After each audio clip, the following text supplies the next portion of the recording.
Good afternoon. Justin again here with our 1997 Porsche 911 993 Cabriolet.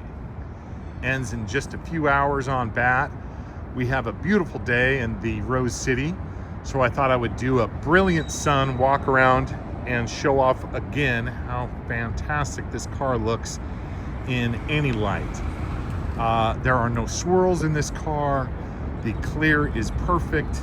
As mentioned in the comments, yes, it looks wet. This is just a fantastic color on this car and very impressive. The condition of this car, I go on and on about, but I have not spoken about the new boot that I had made for the car. The boot was misplaced, was not with the car, so we had one custom made by a fantastic upholsterer. It is of German canvas. And it is tight and fits exactly properly. All the snaps line up exactly as they should. It doesn't flap around at high speeds and is brand spanking new. So it suits the car very well.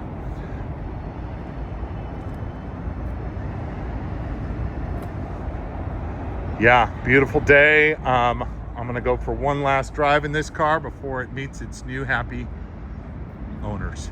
Thanks again, guys.